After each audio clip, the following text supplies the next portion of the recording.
Hello and welcome to Just Jets episode number 165. What is going on? I am Matt O'Leary, going to be hanging out with you here for the next little bit. I want to talk about the biggest factor, the biggest X factor for the New York Jets, and it's kind of ties into the NFL draft, which is rapidly approaching, so we'll get into that.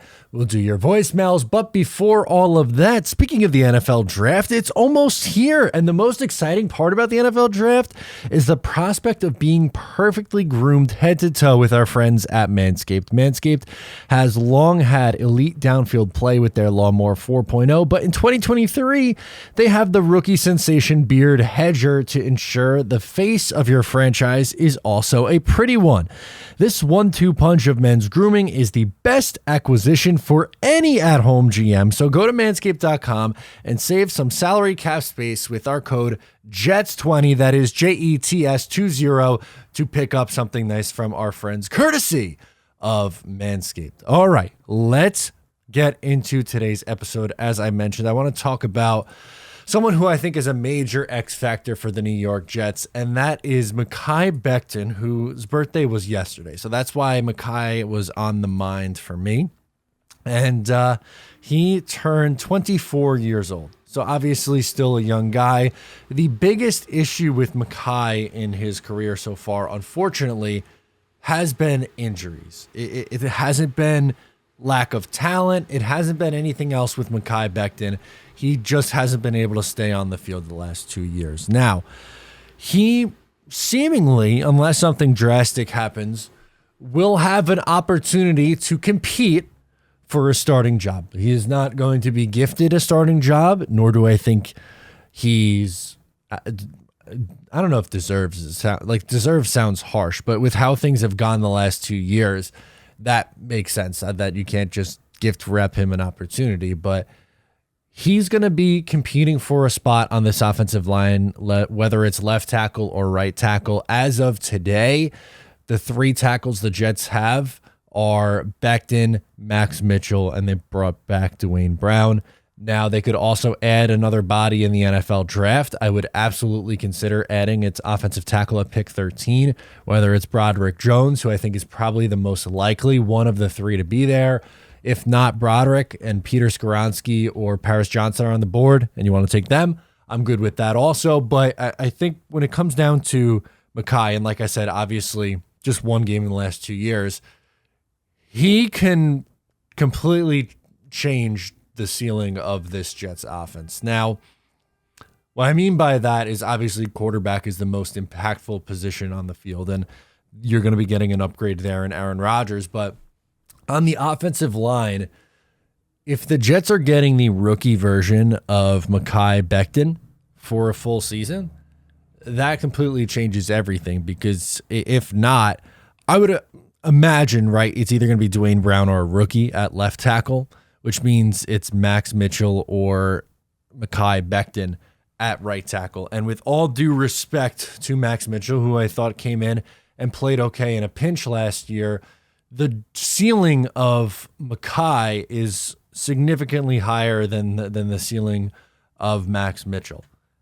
And if he looks like, again, and I'm going to go back to it, if he looks like the player that he was as a rookie who played 14 games at left tackle, he looked great. He looked the part, and he got up in weight. The weight was up. He's losing weight. He's posting on Twitter his workouts, and I love the energy that he brings. He's an easy guy to root for in that regard, and it's why someone that I've been in his corner as much as I feel like I could warrant it. I've made it clear that I think the Jets still need to add at the position because of how big of a question mark he is coming back, but that doesn't mean that I'm not rooting for the guy because I like him. I do. I think he's a great kid. He's working his ass off to get back. Can you imagine the mental toll it takes to, obviously you missed the entire 2021 season and then you come back in 2022 and you get hurt again and have another season-ending injury? Like, yeah, he's just, for a while, was public enemy number one, which I didn't necessarily think was fair last offseason. And look, unfortunately, he got hurt. If he gives you anything this year, you're taking it. But I think if he does that's obviously best case scenario. And you're going to say, no, duh, Matt. Obviously, getting the best out of a guy that you took in the first round is ideal. But what he can do in the run game is what really gets me excited, because there's a chance that your right side of the offensive line could be AVT and Mekhi Becton, who you drafted and assumed, I think that was going to be left tackle and left guard after the 2021 draft, and it hasn't necessarily worked out that way. But those two guys in the run game opening up holes for Breece Hall, Bam Knight, Michael Carter, scary stuff. I'm excited to get Mekhi Becton back on the field, and I think you should be too. He's working his way back. He's going to be ready for training camp, which is a great sign. And he's, as I said, going to have an opportunity to compete, which is all that he could ask for at this point. He should go into it with the mindset that he can win a starting job. I think if everything goes right, obviously he can, but that kind of goes into our segue here a little bit, and we're going to get into, I'm sure, in the questions portion, the voicemails portion of the show here, the NFL draft, which is now, by the time you're listening to this, it will be 8 days away. So only 8 days away. Offensive line is still going to be a position that I think the Jets need to attack, even with a healthy Mekhi Becton, because you look at the center spot, they don't have one right now. Do I think they will likely also add Ben Jones? Yes, I do, but you have to add a center because it's just a gaping hole at that position right now. And I just talked about why I think tackle's a need, and just continuing to add depth, because the best Jets teams that I grew up and I remember watching, the 2009 and 2010 Jets. And they were built on a dominant offensive line and what they could do to protect, number one, protect Aaron Rodgers and let guys like Garrett Wilson, Alan Lazard, Mecole Hardman, whoever else comes in here get open and make plays, is going to help Breece Hall out tremendously in the run game. The Jets ran the ball so well in 2008, 9, 10, and that's why they were such a good football team. And even the last time they were a good team in 2015, you had Nick Mangold and I almost said Mekhi Becton, DeBrickashaw Ferguson, still playing really good football. That was DeBrickashaw's last year in the NFL, and he was still a really damn good player. That line was solid. They were able to run the ball well. Chris Ivory had over 1,000 yards, and Ryan Fitzpatrick was throwing the ball all over the yard to Brandon Marshall and Eric Decker. So offensive line, we know how important it is. And if you are to bring up a criticism of Joe Douglas, which I would consider myself a Joe Douglas fan, I'm not putting him in the Ring of Honor just yet, but I think he has this team going in the right direction. But one thing that I think still needs to get done is completely fixing this offensive line. They've taken some steps along the way, and obviously it was pretty bad when he first got here, but getting this thing to a above average unit is still extremely important, and with some consistency as well. So that's the main thing that I'm looking for him. One of my biggest takeaways on the offensive side of the ball going into this draft is fixing that offensive line. If you want to add at wide receiver because you're not bringing in a veteran, okay, we could have that conversation. But my biggest offensive concern, it's not quarterback, it's not tight end, it's not wide receiver, it's not running back. It's that offensive line, both on the interior and on the outside. So that's just my take on it, and just wanted to do a little Mekhi Becton talk because, I think he could absolutely be someone who makes it a really big impact on this team in 2023. If everything goes right for him, I really hope that's the case. But I also think you have to add at that position as well, which I think both things are absolutely fair. So without further ado, now we can hop into the voicemails on the show. First up, let's go out to Travis from Ohio. He wants to cash in on something. All right, let's hear out Travis. What's he cashing in on? Hey, Matt. What up? Travis from Ohio. What's up, dude? Hey, buddy. Garrett Wilson had 1,000 yards. Don't you owe us a O'Leary cartwheel of joy? Pretty sure that was the best for last season. So, see ya, brother. That's it out. All right, love you, buddy. Bye. That is a really good pull. That sounds like something that I would say. And thank you for calling and reminding me, Travis. Always love when Travis checks in and says what's up. That sounds about right. I'm not gonna argue with my guy Travis. If I said it, I will do it. So we will have a video I'll include in next week's show I'll do a video of me doing the cartwheel of joy for Garrett Wilson. If you don't know the original, I believe it was the Leonard Williams trade in 2019 is when we got the cartwheel of joy. I think I'd have to go back and look, but I'm 99% positive it was the Leonard Williams trade all those years ago now. So obviously Travis is an OG. We appreciate it. And I mean, I think I'm going to be doing even more cartwheels for Garrett Wilson this upcoming year with legitimate quarterback play. He did that. He did what 1,100 yards with just god awful quarterback play. Just god awful quarterback play, and getting a potential elite level quarterback. 1,400 yards. Can we get crazy? Let's go 1,500. It's going to be awesome. Oh, by the way, I wanted to see your guys' take on it just while we're on the topic of conversation of Garrett Wilson. I don't think he should change his number to from 17 to 5. I know he wore number 5 at Ohio State. As someone who owns a number 17 Garrett Wilson jersey, I think he should wear number 17 forever. He wore number 17 and won Offensive Rookie of the Year. He's going to wear number 17 this year and then supposedly change it in 2024 to number 5. Will GW5 look cool? Yes, absolutely. Of course it will. But as someone with a 17 jersey, I selfishly want him to keep that number forever because I want that to be the one that is retired. Although maybe I will have to get a number 5 Garrett and have him sign the 17 and hang it up. Maybe that's the alternative plan. There we go. I like that. That would be fun, I think. Let's go to Peter from the beautiful Hudson Valley. I didn't do the voice as good as he does, but let's go to our man. What's going on? Hey, Matt. Yeah, it's Peter from the beautiful Hudson Valley of New York calling in this week. How's it going, man? And seeing how the offseason has been going so far for the Jets. One thought came to mind recently with regards to a couple of guys who were coming to visit the Jets and then didn't. Calais Campbell and also Odell Beckham Jr., which, from my previous call, you know that I still would not have wanted him to sign with the Jets anyway. But both had meetings set up to come to the team and then basically canceled at the last minute because they signed elsewhere. And I'm wondering if this is setting a bad precedent for the Jets right now.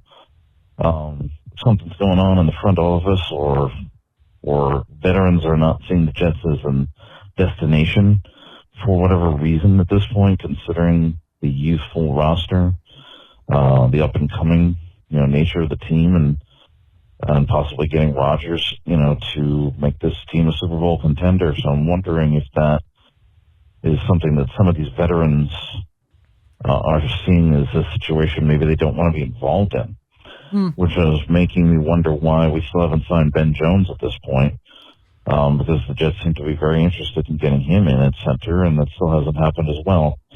So I just want to know your thoughts on that and see how the rest of the offseason goes. Obviously, the draft is the next biggest thing.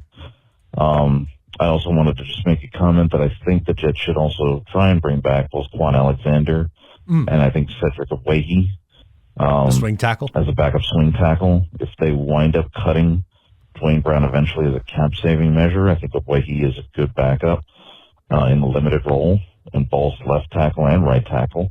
So I'd still like to see both of those guys come back to the team, hopefully. But again, let me know your thoughts on why these veterans decided to cancel at the last minute. And as always, go Jets. Thank you, my friend. Always love hearing your voice, Peter, from the beautiful Hudson Valley. Couple thoughts here. The main question and main takeaway is both the Calais Campbell canceling and Odell canceling. I don't think for Calais, that was the more bizarre one, but supposedly he really liked what he was able to do, or what he would be able to do, off the field for Atlanta. And that was a big reason for why he signed and wanted to go there, which I respect him for that. He's a veteran late in his career. That's where he wanted to go. That's where he wanted to go. For Odell, he called the Jets and said, can you get anywhere close to this number, which ended up being 15. That could end up being 18. And Joe Douglas said, sign, go sign. Because there's no there was no way the Jets were getting anywhere close to that number for Odell. He would have been a second or third option on this team in the passing attack. He's going to be wide receiver 1 for the Baltimore Ravens. I don't get that move by the Ravens at all. Supposedly Lamar wanted Odell and /or DeAndre Hopkins, but I think, again, for all the reasons that I've talked about on my show on why Odell is risky at this point in his career with the injuries that he sustained and his age, I don't know if he's getting a level of Odell that he deserves as his number 1 receiver, as a really good quarterback. He really hasn't had that absolute stud yet, but Calais was definitely weird. I'm not overly concerned. I do think Ben Jones makes sense. He has to pass a physical. He had concussion problems last year. He played in 12 games. I think he probably does end up signing, but I do agree. I think they sign and draft a center. It is strange, and I understand some slight concern, but I do think Quan Alexander and Cedric Ogbuye are good calls to bring back. I'm a huge Quan Alexander fan. I would start him. I think he's a starting caliber linebacker, and I'd have Quincy as the third linebacker. But the Jets, they love Quincy. He's going to start next to C.J. Mosley. But you have good depth with Quan there, and you could still add through the NFL draft if that's what you want to do. And I'm never going to say no to offensive tackle help. And you bring up a good point. If you want to cut Dwayne Brown after June 1, that could free up $10 million right there. So definitely something that is interesting and, in my opinion, worthwhile to bring up and talk about. But I'm not overly concerned with the idea or just overly concerned with this becoming an issue. If you get to July and August and that's still a problem, okay, then I'd be ready to have that conversation. But with the NFL, you still have the draft. The Jets have made late signings in the past, and it's worked out really well. I mean, just off the top of your head, Dwayne Brown and Morgan Moses. I don't know why I kept wanting to say Max Mitchell, but it was a different offensive lineman. Morgan Moses were 2 late signings that worked out well for the Jets. Let's go to Joe calling in from Atlanta. All right, Joe.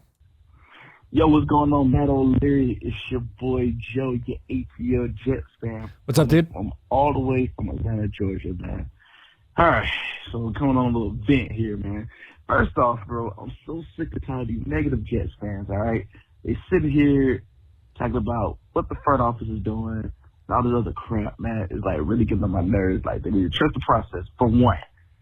For one, trust the process. It's a process going on, and in the world of business, it's going to be a lot of things that move on a slower pace than other things. So I just need all Jets fans to really trust the process. 2, the whole Odell Beckham Jr. thing, that was just straight up and down. Like, we weren't paying that man $18 million. There was an article came out that said we offered a similar deal, but $18 million wasn't guaranteed. And I think that was just so wonderful. Like, that's insurance. Like, you got to really trust the process. 3, I bet I hear another comment about drafting a quarterback. Listen, y'all got to let the quarterback develop. I got to let quarterbacks develop, man. I got to let them develop. Zach Wilson, he will be a great quarterback under the right development, man. Y'all cannot take a guy from a small college market where they don't play anybody and put him in the NFL and expect him to produce. Like, come on, man. It took Josh Allen 3 years. Carson Wentz took a little minute. Pat Mahomes sat behind Alex Smith for a year. All of these great quarterbacks. Jalen Hurts didn't start off the muscle. Like, all of these quarterbacks, y'all just want Zach Wilson to produce like, come on, man. Like, it's a process.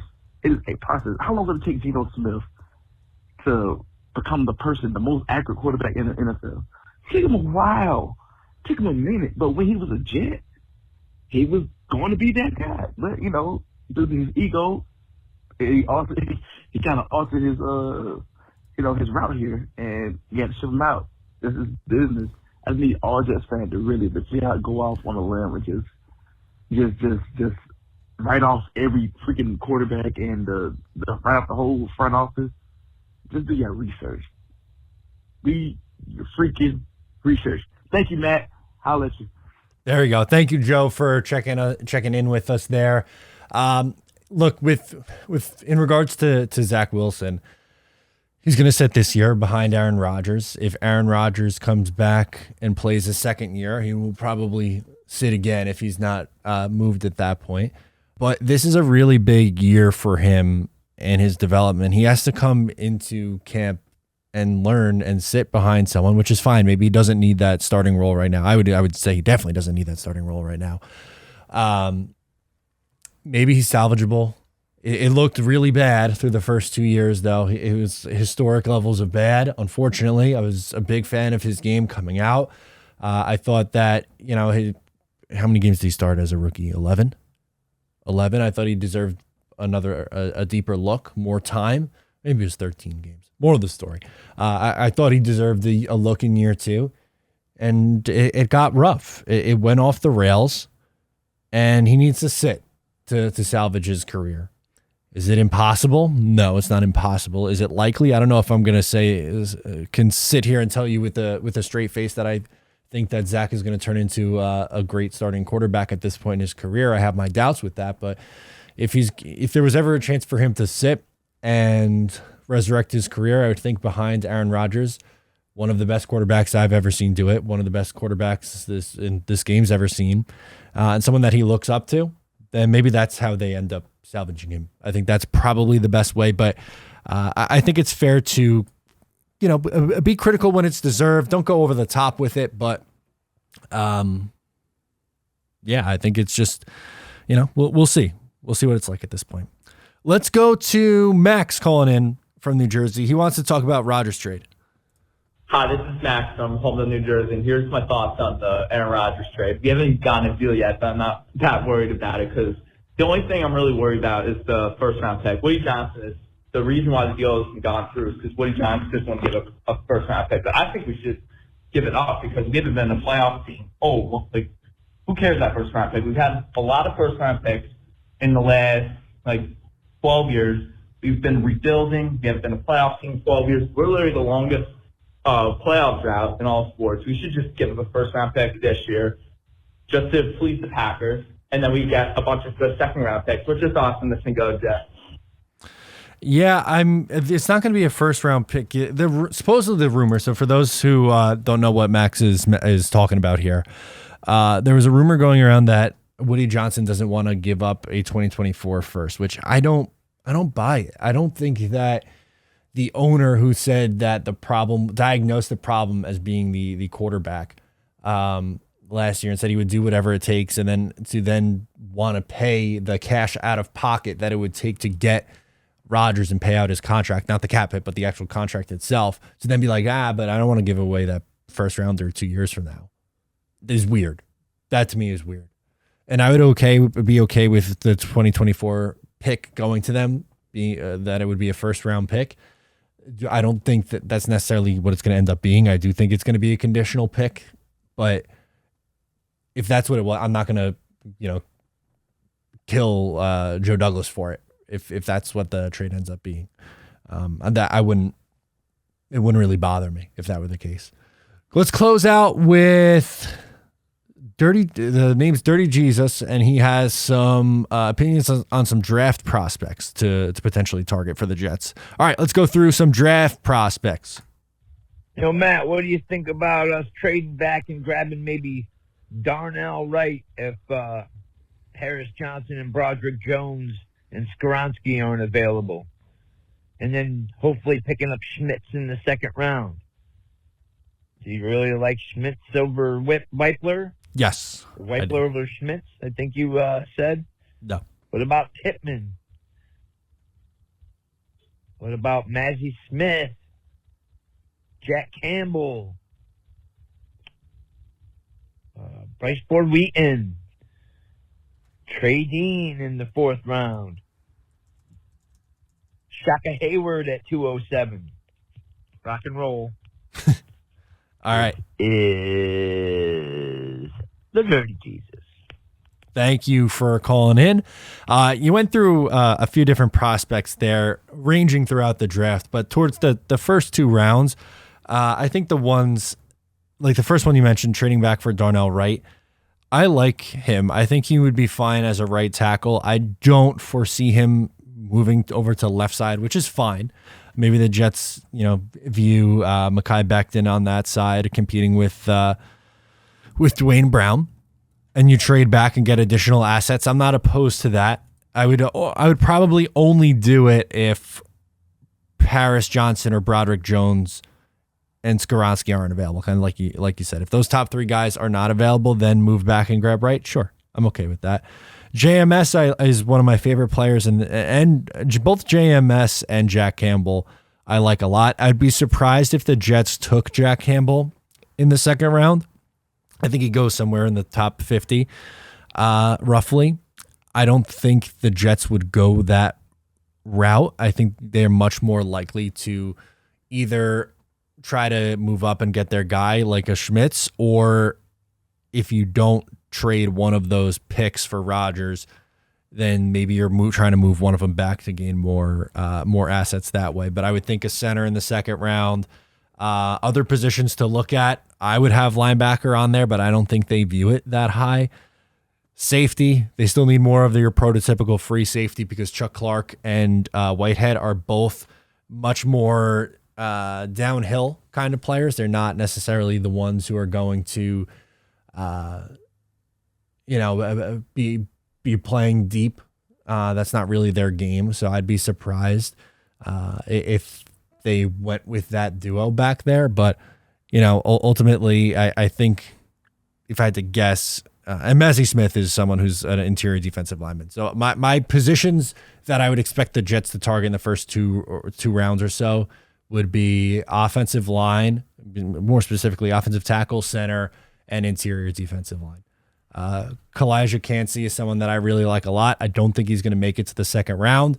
He's also someone who maybe in a trade back scenario, would it be the most stunning thing if they just stayed put and took him at 13 if the 3 tackles were off the board? No, I don't think it would be. The one I don't really get is Nolan Smith, who's an undersized pass rusher. Yes, we know that they really like edge presence and to have a pass rush, but I would be really, really surprised if they went that route with a much, much smaller, more of a project in a sense. I wouldn't personally not do that, and I would be surprised if they went tight end. I know that's been a little bit more of a conversation over the last couple of weeks about a tight end going in the first 2 rounds for the Jets. I don't think they're going to go that route personally, but hopefully you guys tune into the Talkin' Jets panel that is hosting a draft party. The Talkin' Jets draft party. All 3 days will be live for Thursday, Friday, Saturday. We have a ton of special guests coming on. So make sure to tune in for that over on Jets Talk 24/7. It's myself, Ryan, and Greenbean live for all 3 days. We also have launched a Talking Jets show. Yeah, Talking Jets show or Talking Jets panel, whatever you want to call it. YouTube channel. There we go. I don't know why that was so hard for me to get out. Talking Jets YouTube channel. Make sure to check it out. That is linked down below as well. And we are going to be moving our content over there in the summer, but a lot of exciting things going on. Thank you so much for tuning into today's episode of Just Jets. I am Matt O'Leary. Subscribe if you're new, and I'll talk to you next time.